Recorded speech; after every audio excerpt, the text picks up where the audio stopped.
Capítulo 25. A Pérola Seminal. Ao chegar a este capítulo da mensagem de Natal de 1971 a 1972, não é demais enfatizar algo muito penoso que podemos verificar através de muitíssimos anos de constante observação e experiência. Quero referir-me sem rodeios à mitomania, tendência muito marcada entre pessoas afiliadas a diversas escolas de tipo metafísico. Sujeito aparentemente muito simples, da noite para o dia, depois de umas quantas alucinações, convertem-se em mitomanos. Inquestionavelmente, tais pessoas de psique subjetiva quase sempre logram surpreender muitos incautos que de fato se fazem seus seguidores. O mitômano é como um paredão sem alicerce, basta um leve empurrão para convertê-lo em miúdo sedimento. O mitômano crê que isto de ocultismo é algo assim como soprar e fazer garrafas, e de um momento para o outro, declara-se Mahatma, mestre ressurrecto, hierofante, etc. O mitômano tem como mente reclamações impossíveis, sofrem, invariavelmente, disso que se chama delírios de grandeza. Essa classe de personagens costuma apresentar-se como reencarnação de mestres ou de heróis fabulosos, legendários, fictícios. Entretanto, é claro que estamos dando ênfase sobre algo que merece ser explicado. Centros egóicos da subconsciência animalesca que nas relações de intercâmbio, seguem determinados grupos mentais, podem provocar, mediante associações e reflexos fantásticos, algo assim como espíritos que quase invariavelmente, são só formas ilusórias, personificações do próprio eu pluralizado. Não é estranho que qualquer agregado psíquico assuma a forma Jesus-cristiana, para ditar falsos oráculos. Qualquer destas tantas entidades, que em seu conjunto constituem isso que se chama ego, pode, se assim o quiser, tomar forma de Mahatma ou Guru e então, o sonhador, ao voltar ao estado de vigília, dirá de si mesmo: estou autorrealizado. Sou um mestre. Deve-se observar a respeito que, de todos os modos, no subconsciente de toda pessoa, acha-se latente a tendência à tomada de partido para a personificação. Este é o clássico motivo pelo qual muitos gurus asiáticos, antes de iniciar seus discípulos no magismo transcendental, previnem-nos contra todas as formas possíveis de auto-engano. Um monge foi visitar Tixen, que lhe fechou a porta no nariz. O monge golpeou a porta e Tixen perguntou: quem é? O monge contestou: o filhote de leão. Então Tixen abriu a porta e saltou sobre o pescoço do monge, enquanto gritava: animal, onde irás agora? O monge não contestou nada. O termo filhote de leão é empregado por budistas zen para designar um discípulo que é capaz de entender a verdade zen.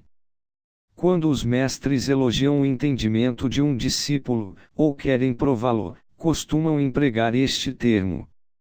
Neste caso, o monge chama-se a si mesmo, presunçosamente, filhote de leão, porém, quando Tixen o prova, tratando-o como um verdadeiro filhote de leão, quando trepa em seu pescoço e lhe faz uma pergunta esotérica, então o monge não sabe contestar. Isto é a prova de que o monge carecia do autêntico entendimento que pretendia possuir. Tal monge era de fato, um homem de consciência adormecida, um equivocado sincero, um mitômano. Um dia, no monastério de Natyuan, os monges da ala oriental tiveram uma peleja com os da ala ocidental pela possessão de um gato. Todos acudiram a Natyuan, para que oficiasse de juiz. Brandindo uma faca em uma mão e o gato na outra, Natyuan disse: se algum de vós pode acertar em dizer o que há para dizer, o gato se salvará, do contrário, cortá-lo-ei em dois. Nenhum dos monges soube dizer nada. Então Natyuan matou o gato. Essa noite, quando Chiao Chou voltou ao monastério, Natuan lhe perguntou o que teria dito no caso de haver estado presente. Chiao Chou tirou as sandálias de palha e as pôs sobre a cabeça e se afastou. Então Natuan comentou: "Ó, se tivesses estado aqui, o gato se teria salvo." É óbvio que Chiao Chou era um homem de consciência desperta, um autêntico iluminado. Não é possível despertar consciência, objetivá-la totalmente, sem haver previamente eliminado os elementos subjetivos das percepções. Tais elementos infra-humanos são formados por toda essa multiplicidade de eus pendenciadores e gritalhões que, em seu conjunto, constituem o ego, o mim mesmo. A essência, engarrafada entre todas essas entidades subjetivas e incoerentes, dorme profundamente. A aniquilação de cada uma dessas entidades infra-humanas é indispensável para liberar a essência.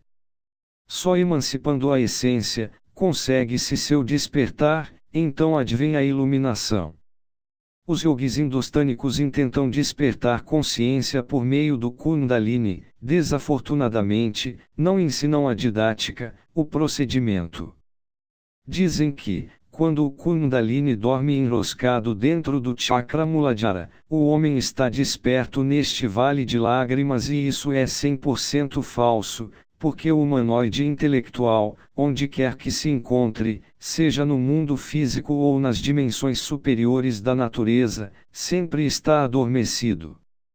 Dizem que, quando o Kundalini desperta, o homem dorme nesta terra de amarguras, perde a consciência do mundo e penetra em seu corpo causal. Tal afirmação resulta no fundo, utópica por dois motivos. Primeiro, o bípede tricerebrado ou tricentrado, equivocadamente chamado homem, sempre está adormecido aqui e agora e não somente perdeu a consciência planetária, senão, ademais, e isto é o pior, continua degenerando-se. Segundo, o animal racional não tem corpo causal, deve fabricá-lo mediante a alquimia sexual na frágua acessa de Vulcano. O mais importante princípio é que, quando o Kundalini desperta, cessa como um poder estático e se transforma numa potência dinâmica. Aprender a manejar o poder ativo do Kundalini é urgente para despertar consciência. Em pleno coito químico, devemos dirigir, inteligentemente, o raio do Kundalini contra esses demônios vermelhos, eus, dentro dos quais, desgraçadamente, acha-se a essência, a consciência. O caçador que quer caçar 10 lebres ao mesmo tempo, não caça nenhuma, assim também o gnóstico que de forma simultânea, anela eliminar vários eus, fracassa lamentavelmente. O trabalho esotérico, encaminhado a dissolver qualquer defeito psicológico, resulta um verdadeiro quebra-cabeça chinês. Não só devemos compreender, previamente, o defeito em questão, em todos e cada um dos níveis subconscientes da mente, senão, ainda, eliminar cada um dos eus que o caracterizam. A todas as luzes ressalta com inteira claridade meridiana que necessitamos muito longos e pacientes trabalhos para eliminar qualquer defeito psicológico. Muitos aspirantes que chegaram, neste mundo tridimensional de Euclides, à castidade absoluta, fracassaram lamentavelmente, nos mundos suprassensíveis, quando foram submetidos à prova, demonstraram, com fatos contundentes e definitivos, que eram fornicários e adúlteros. Qualquer defeito psicológico pode desaparecer da zona intelectual e continuar existindo nas diversas regiões subconscientes. Alguém poderia ser uma pessoa honrada neste mundo físico e até em 48 zonas subconscientes, e não obstante, falhar na 49ª. Agora devem refletir nossos amados leitores e compreender o difícil que é o despertar da consciência, converter-se em filhote de leão, entender a verdade zen, experimentar o tal. Não é tão fácil despertar a consciência. É necessário liberar a essência, tirá-la de seus habitáculos subconscientes, destruir tais habitáculos, transformá-los em pó. Este é um processo gradativo, muito lento, penoso, difícil. Conforme a essência vai se liberando, a porcentagem de consciência vai aumentando. Os humanoides intelectuais, equivocadamente chamados homens, possuem, em verdade, tão só uns 3% de consciência. Se tivessem sequer uns 10%, as guerras seriam impossíveis sobre a face da Terra. A essência primigênia que se libera ao iniciar-se o processo do morrer, é inquestionável que se converte na pérola seminal, esse ponto matemático da consciência, citado pelo Evangelho do Tao. Assim se inicia o mistério do áureo florescer. O mitômano se presume de iluminado, sem haver liberado a essência, sem possuir, nem sequer a pérola seminal. As pessoas de psique subjetivação utópicas 100%, supõem equivocadamente, que se pode ser iluminado sem haver logrado a morte do ego de forma radical e definitiva. Não querem entender essas pessoas que, havendo auto-aprisionamento, a iluminação objetiva, autêntica é completamente impossível.